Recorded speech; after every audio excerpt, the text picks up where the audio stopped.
अस्सलाम वालेकुम तमाम बहन भाई, कैसे हैं आप लोग। उम्मीद करती हूँ कि ठीक ठाक होंगे। अल्हम्दुलिल्लाह हम लोग भी बिल्कुल ठीक हैं और अपने घर में खुश हैं और दुआ करते हैं कि आपको भी अल्लाह ताला खुशियाँ नसीब करे, आप लोग भी अपने घरों में अमन अमान के साथ रहें और खुश रहें। जी यही दुआ कर सकती हूँ मैं आप लोगों के लिए। अल्लाह ताला आप सब के लिए भी खैरियत के वसीले करते। तो आज की सुबह का आगाज़ हुआ है जी एज़ यूजुअल हमारा सफाई सुथराई से। ये कालीन जो है मेरे लाउंज में बिछा हुआ था, इसको मैंने रात को ही वॉश करवा दिया था। जब हम लाहौर से आए थे तो टाइम था हमारे पास, बच्चे सो गए थे, तो मैंने इसको अच्छे से वॉश करवा दिया था। लेकिन रात को इसको हमने नीचे ही रख दिया था, पानी ज़रा नुचड़ गया है। अभी हम इसको छत पर डाल देंगे। ये मेरे लाउंज में बिछा हुआ था, लेकिन अब आ गई है जी गर्मी और इसको बहुत गंदा कर देते हैं। मुलाजिम ऊपर पाँव गंदे लेकर चढ़ते हैं, तो मैंने सोचा इसको हम वॉश करा के धुलवा के रख देते हैं और जब सर्दी आएगी उसके बाद इसको दोबारा से हम लाउंज में बिछा लेंगे। फ़िलहाल फ़र्श जो है नीचे उसको मैंने साफ़ करवा दिया था अच्छे से और कलीन को हमने धो दिया है। और ये थोड़ा सा व्यू देख लें जी आप, आसपास का भी हमारा एरिया जो है खुला खुला है, इसी तरह का है।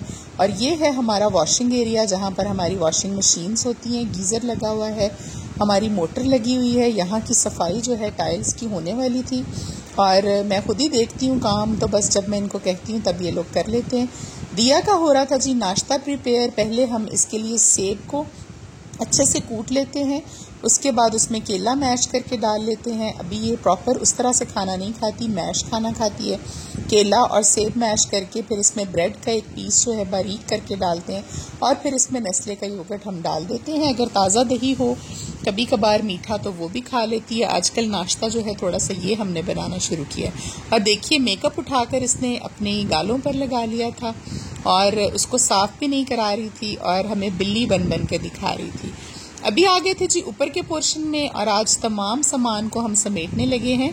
ये जो फातिमा है और हैप्पी बर्थडे है और स्टार्स हैं, ये मैंने बच्चों से कहा है कि इनको अलमारी में आप सेव करके रख लें। नेक्स्ट ईयर इंशाल्लाह फिर से बर्थडे आएगा तो इसी को हम यूटिलाइज़ कर लेंगे, इसमें हवा भर लेंगे। और बैलून्स तो सेव नहीं हो सकते क्योंकि ये तो हमने फुला कर इनको घेरा लगा दी थी।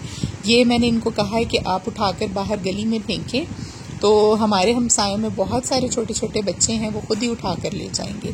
तो चलें ज़रा खेल लेंगे। और फिर मैंने अच्छे से ऊपर के पोर्शन की सफाई करवाई और उसके साथ ही मैंने टेरेस को भी धुलवा दिया था क्योंकि खिड़की तो आज खुली ही थी। और सफाई करवा के इसके ऊपर से लॉक मैंने इसको कर दिया था क्योंकि अगर ये पोर्शन खुला रहे तो फिर मुझे समझ में नहीं आता, जब मर्ज़ी ये लोग ऊपर चढ़ जाते हैं, जितने भी ये काम वाले बच्चे हैं, जब मर्ज़ी ये नीचे आ जाते हैं। तो इस तरह से फिर आपको घर को संभालना जो है अकेले बंदे के लिए थोड़ा डिफ़िकल्ट होता है। तो मैं फिर ऊपर के पोर्शन को ज़्यादातर लॉक ही रखती हूँ, बस कभी सफाई करवाने के लिए या 1-2 दिन के बाद ऊपर की खिड़कियाँ खुलवा देती हूँ क्योंकि अभी गर्मी आ गई है काफ़ी हमारे यहाँ पर और हबस हो गई है। मैं अली के पास बैठकर ऊपर ही नाश्ता कर रही थी, शामी कबाब और रोटी और साथ में चाय, और साथ में अपनी ज़ेरे निगरानी करवा रही थी जी सफाई। ये सारे काम आप देखते रहेंगे। आज की वीडियो में मैं आपको बताने वाली हूँ जी वजीफ़ा, एक बहुत अच्छा, बल्कि वजीफ़ा क्या आप इसको अमल कह सकते हैं। और आपको मैं आज बताऊंगी चूंटियों के बारे में कि चूंटियाँ जो हैं इनकी भी कितनी इम्पोर्टेंस है। और इसके साथ साथ ये बताऊंगी कि मौला अली रज़ी अल्लाह ताला अन्हु ने इनके बारे में क्या फरमाया कि लाल चूंटियाँ जब आपके घर से निकलती हैं तो वो किस बात की निशानी होती हैं। और वो निशानी होती है जी, मैं आपको बता दूं, आपके ऊपर कोई मुसीबत या कोई बुरा या कड़ा वक्त आने वाला होता है और अल्लाह ताला ने इन चूंटियों को इतनी अक्लो फहम से नवाजा है कि आप सोच नहीं सकते। बहुत दानाई होती है इनमें और इनको कहते हैं आने वाले तूफ़ान का, आने वाले बारिश का, आने वाले मौसम का और मुसीबतों का अंदाज़ा जो है बहुत पहले हो जाता है। और ये बहुत अक्लमंद चीज़ है और ये बातें भी करती हैं और ये अपनी पूरी प्लानिंग भी करती हैं और बहुत ही अक्लमंद चीज़ है। तो लाल चूंटियों के बारे में हज़रत अली रज़ी अल्लाह ताला उन्होंने फरमाया था कि ये जब भी आपके घर के किसी बिल से निकलना शुरू हों, आप इनको देखें तो आप वहाँ पर बैठ कर, ये आपके लिए किसी मुसीबत की निशानी होती है। ये उस मुसीबत को, उस मकसद को समझ लेती हैं इसलिए ये लाल रंग की चूंटियाँ होकर बाहर निकलना शुरू हो जाती हैं। अगर आप लोगों में से किसी के घर में ये ऐसा आप देखें, या आप वैसे भी इसके अलावा, ये तो मैंने आपको लाल चूंटियों की हकीकत बताई है, इसके अलावा मैं आपको जो सदका बताने वाली हूँ, ये अगर आप करते हैं चूंटियों को डालने के लिए, तो फिर आप लोगों की ज़िंदगी में बहुत आसानी आएगी। इंशाअल्लाह आपके रिज़्क में भी फरावानी होगी, क्योंकि ये मेरी कही हुई बात नहीं, सिर्फ अल्लाह ताला का वादा है कि मेरे रिज़्क को आप जितना मेरी मखलूक में तकसीम करेंगे, मैं उसका 10 गुना आपको दुनिया में और 70 गुना आपको आखिरत में ज़रूर अता करूँगा। सबसे पहले हम लाल चूंटियों की बात को ख़त्म करते हैं। वो ये है कि अगर आप देखें तो आपने वहाँ पर बैठ कर 111 मरतबा आउज़ुबिल्लाहि मिनश्शैतानिर्रजीम बिस्मिल्लाहिर्रहमानिर्रहीम, इसके साथ आपने अव्वल व आखिर दरूद पाक पढ़ना है 3-3 मरतबा, और 111 मरतबा दरमियान में पढ़ना है अल्हम्दुलिल्लाह वाली सूरत को, सूरह फातिहा को, और उसके बाद आखिर में दरूद पाक पढ़कर आपने दुआ करनी है। और इन चूंटियों को ये कहना है, ये आपकी बातें सुनती भी हैं और अल्लाह ताला से दुआ भी करती हैं आपके लिए। ये आप करें। उसके बाद कोई मीठी चीज़ इनके आगे फेंक दें, कोई चीनी आप फेंक दें, ज़्यादा बेहतर है। उसको बआसानी ये उठा लेंगी, चावल फेंक दें और इनसे कहें कि अल्लाह से दुआ करें कि अल्लाह ताला हम पर आने वाली मुसीबत को टाल दे और हमारे लिए आसानी पैदा कर दे, और आप लोग बराए मेहरबानी यहाँ से कहीं और चली जाएं। तो आप यकीन करें कि ये सूरत आप पढ़ेंगे और ये सदका चीनी का इनको डालेंगे, तो आप खुद अपनी आंखों से देखेंगे कि ये अपनी जगह बदल लेंगी और बिल अपनी कहीं और जाकर बना लेंगी। तो ये बहुत ही आपको बताया है कि दाना और अक्लमंद हैं, इनको हर चीज़ का पता है और ये समझती हैं। अभी हम बात कर लेते हैं, अगर आपके घर से लाल चूंटियाँ नहीं भी निकलती, काली चूंटियाँ निकलती हैं, तो ये अच्छी चीज़ है, इनको मारे नहीं प्लीज़, इनको भगाएं नहीं, इनके लिए कोई केमिकल इस्तेमाल ना करें, बल्कि ये आप लोगों के घर में बरकत का ज़रिया है। और कीड़े मकोड़े हमेशा उस घर में आते हैं जहाँ पर, याद रखें आप लोग, के रिज़्क की फरावानी हो, और अगर आप अपने रिज़्क में से इनका हिस्सा निकालना शुरू करेंगे तो आपका रिज़्क जो है वो ज़्यादा से ज़्यादा जो है वो बढ़ता ही चला जाएगा और आप अपनी आंखों से ये देखेंगे। और बल्कि मैं हमेशा इससे पहले वाली वीडियोस में भी आप लोगों को कहती हूँ कि लाजमी इंसान तो देखें, जो गरीब हैं वो मांग कर भी खा लेंगे, वो हमारे आगे हाथ भी फैला लेंगे, वो किसी की मेहनत करके भी खा लेंगे, लेकिन ये जो जानवर, परिंदे और चूंटियाँ और कीड़े मकोड़े होते हैं, इनका ख्याल भी हमें रखना चाहिए। इनके लिए हमें कोई ना कोई ऐसी चीज़ जो है फेंक देनी चाहिए बाहर खाली जगह पर, जहाँ पर इनकी बिल हो और ये लोग खा सकें, और ये खाते हैं तो हमारे हक़ में अल्लाह से दुआ भी करते हैं।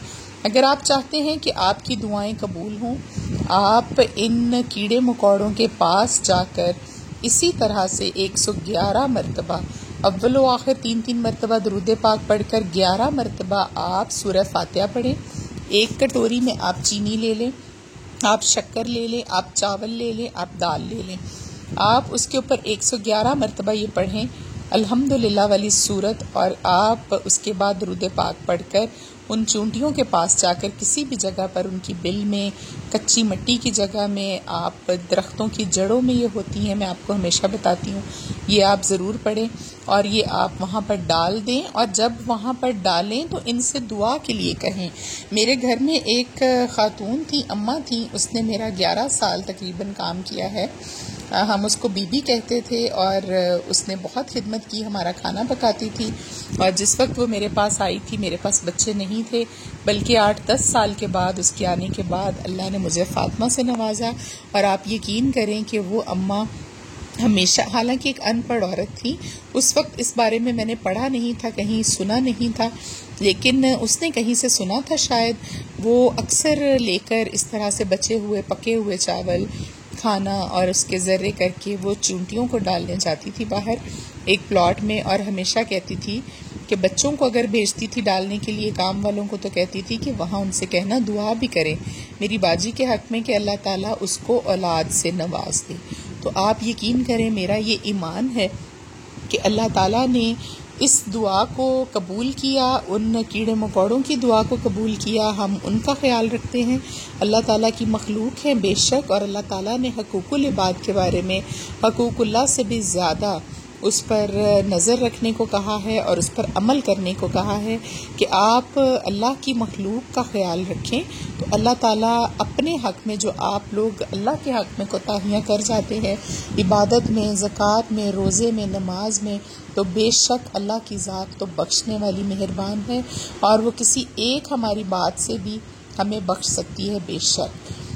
ये आपने करना है, ज़रूर आप करें। ये सूरह जो है सूरह फातिहा कहते हैं कि अल्लाह ताला की कहर को आप पर से टालती है। आप अक्सर इस सदक़े को किया करें, कोशिश करें कि जुमेरात को आप कर लें या करें। ये सूरह फातिहा पढ़कर 111 मरतबा अव्वल व आखिर दरूद पाक चीनी पर कीड़े मकोड़ों को जुमेरात के जुमेरात ज़रूर डाल दिया करें। सूरह फातिहा आपको अभी बताया है कि अल्लाह के अज़ाब और अल्लाह के कहर से आपको बचाती है और सदका जो है ये बुरी मौत से आपको बचाता है, हादसाती मौत से आपको बचाता है और आप पर से बहुत सी बलाएं और मुसीबतें जो हैं उनको टाल देता है।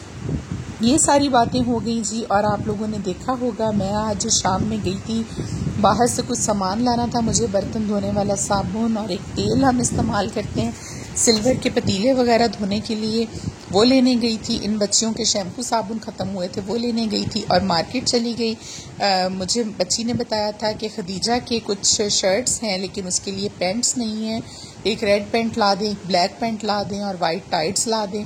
तो ये कैसे हो सकता है कि मैं बाज़ार में जाऊं और एक आध चीज़ लेकर आ जाऊं। मुझे बहुत शौक़ है, अल्लाह ताला का शुक्र अदा करती हूँ कि उसने मुझे बच्चे अता किए। मैं जब भी बाज़ार जाऊं तो जितनी मेरी हैसियत हो उसके मुताबिक मैं इन लोगों की शॉपिंग जो है अक्सर करती रहती हूँ, क्योंकि फ़ातिमा और खदीजा को हमें लेकर जाना होता है। अक्सर लाहौर में मॉल्स में घूमने फिरने जाती हैं तो कपड़े तो अच्छे अच्छे होने चाहिए और गर्मियों में तो कपड़े आपको पता है कि ज़्यादा ही हों तो काम चलता है। ये निकर शर्ट्स मैंने ली थी खदीजा के लिए, एक रोम्पर था आपको अभी जो दिखाया, बहुत बारीक लीलन थी, लॉन टाइप, उसका शॉपकीपर ने मुझे दिखाया तो मुझे बहुत अच्छा लगा। कुछ ये मैंने निकर शर्ट्स भी इसके लिए ली थी और पैंट्स भी इसके लिए ली थी। फ़ातिमा के लिए एक फ़्रॉक था, एक पिंक कलर की, जो आपको पीच कलर की शर्ट नज़र आ रही है वो मैंने ली और इसके साथ मैंने इसके लिए एक पैंट ली थी रेड कलर की। बाकी ये तमाम कपड़े जो थे ये खदीजा के थे और ये रोम्पर इतना स्टाइलिश और इतना प्यारा था, बस थोड़ा सा कंधे से इसको खुला था, इसको मैं टांका लगाकर इसको कर दूंगी जी थोड़ा सा टाइट, और बहुत स्टाइलिश बना हुआ था। इसको पहनाकर हमने किया चेक। साथ में मैं मंडी गई थी जी, कुछ सब्जियां वहाँ से ख़रीद कर लाई थी और लहसुन हमें हमेशा पहले गांव से आ जाता है, लेकिन इस मरतबा मेरे इन लॉज ने बताया कि उन्होंने लहसुन जो है वो नहीं लगवाया ज़मीन में, तो हमें अब बाहर से ख़रीदना पड़ा और काफ़ी एक्सपेंसिव है, 300-400 रुपये किलो मिल रहा था। मैंने पूरा एक थैला जो है वो ख़रीद लिया है कि इसको हम कूट कर रख लेंगे सेव करके। कुछ फ्रूट्स मैंने ख़रीदे थे और इसके साथ साथ ही बाकी की चीज़ें आप लोगों के साथ सारी शॉपिंग मैंने अपनी शेयर कर ली। और अभी हम करने लगे थे जी शाम की अपनी रात के सोने की तैयारी भी, और खाना खाने लगी थी मैं, और लहसुन को हमने सेट करके रख दिया था। और साथ ही साथ जी आपको बताती चलूँ कि मैं कुछ मिठाई और चीज़ें लेकर आई थी। मैंने मन्नत मांगी हुई थी जी मौला अली रज़ी अल्लाह ताला अन्हु की, मैं मांगती होती हूँ हमेशा जब भी मुझे कोई मुश्किल दरपेश हो, और साथ में सैयदा नफीसा की। अल्लाह ताला ने मेरी उस मन्नत को पूरा किया अल्हम्दुलिल्लाह, अल्लाह का बहुत करम है। मेरे हस्बैंड का कोई काम अटका हुआ था, अल्लाह ने उसमें हमें सुरखरू किया उनको, और मैंने वो अब इस पर न्याज दिलाई है। अव्वल व आखिर मैंने दरूद पाक पढ़कर सूरह फातिहा और कुल हु अल्लाह वाली सूरत 3 मरतबा पढ़कर उनको इसाले सवाब इसका कर दिया। और ये मिठाई मैंने सब में तकसीम कर दी। बेशक आप इसको अपने घर में भी तकसीम कर सकते हैं। बच्चों को हमने सुला दिया था और अब हम लोग लेकर बैठ गए थे जी लहसुन। मैं भी साथ छीलवा रही थी और बच्चे भी सारे छील रहे थे। हमने सोचा कि 1 घंटा हम इसको छील लेते। रात काफ़ी हो गई थी जी, अभी वक्त हो गया है आपसे इजाज़त लेने का। अपनी दुआओं में हमें याद रखिएगा। अल्हम्दुलिल्लाह आप लोग भी हमेशा मुझे अपनी दुआओं में याद होते हैं। अल्लाह ताला आप लोगों के लिए ज़रूर आसानियाँ पैदा करेगा और आपकी दुआओं को इंशाअल्लाह कबूल करेगा। अपना बहुत सारा ख्याल रखिएगा। अल्लाह हाफ़िज़।